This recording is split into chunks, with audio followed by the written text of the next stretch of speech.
Il existe plusieurs façons de créer des vidéos tutoriels. Je vous présente un enregistreur d'écran, le Screencast-O-Matic, qui est un outil gratuit.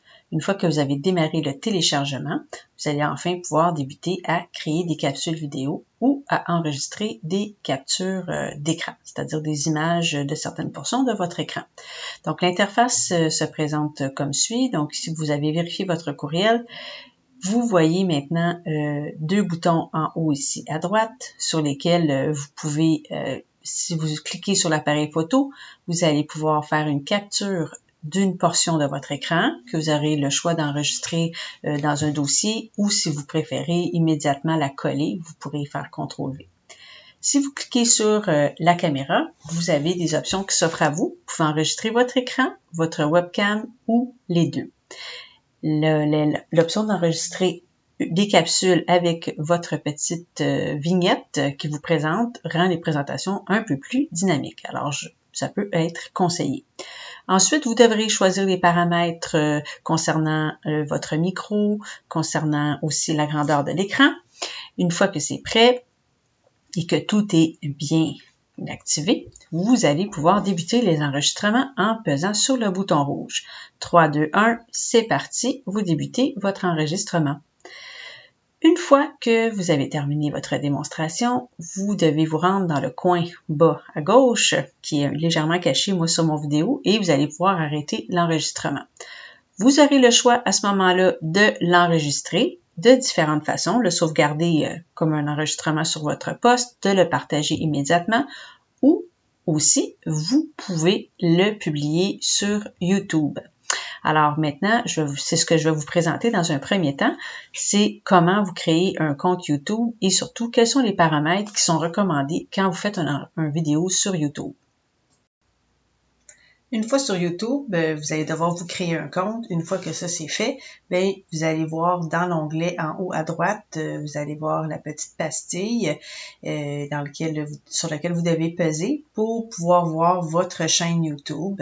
L'autre option comme pour gérer votre chaîne, ça c'est pour les personnes qui voudraient vraiment acquérir une notoriété et avoir une chaîne YouTube. Mais si vous allez dans votre chaîne, vous devez naviguer avec le menu de gauche pour voir vos vidéos. Ce qui est important de retenir quand on met des vidéos en ligne, si on ne souhaite pas qu'ils se retrouvent dans les moteurs de recherche, on doit, une fois qu'on les a téléchargés sur YouTube, on doit s'assurer de les classer non répertoriés parce que on s'assure ainsi qu'ils n'apparaîtront pas dans les moteurs de recherche. Bien sûr, si vous voulez acquérir de la notoriété, mettez-le public.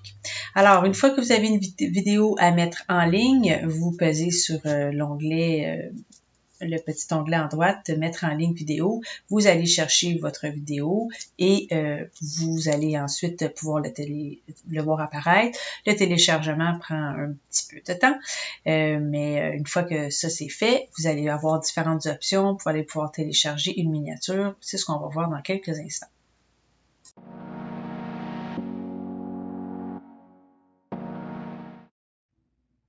L'enregistrement est terminé, donc voyez-vous, on voit les différentes vignettes qui apparaissent.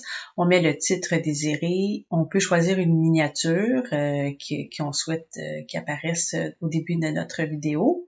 J'ai un logiciel qui me permet, moi, d'intégrer ainsi une petite animation.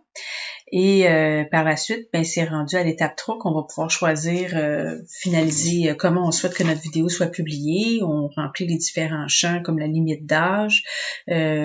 Moi ici, j'ajoute rien. Vous avez le loisir de jouer dans cette section-là, mais rendu à la section 3, c'est là que c'est important de bien enregistrer ou publier votre vidéo dans un mode non répertorié si vous ne souhaitez pas acquérir de la notoriété. Et vous pouvez ensuite l'enregistrer et voilà, votre vidéo est maintenant en ligne. Vous pouvez copier le lien et je vais vous montrer maintenant comment le partager sur la plateforme Léa, qui est une des options. Par contre, avant d'aller voir Léa, je vais vous montrer qu'une fois que vous avez votre compte YouTube, dans Screencast-O-Matic, il va directement vous demander de lier votre compte YouTube à Screencast. Et ensuite, vous n'aurez plus besoin de vous rendre sur YouTube pour faire la gestion et répertorier vos vidéos. Vous pourrez le faire directement ici dans l'application Screencast. Donc, vous pouvez lui donner un titre, sélectionner si vous souhaitez qu'il soit public ou non répertorié et cela va se faire automatiquement à partir de Screencast. Donc, c'est intéressant, c'est rapide et vous n'aurez pas besoin de vous rendre sur la plateforme. Je vais aller rapidement maintenant avec le partage sur Léa.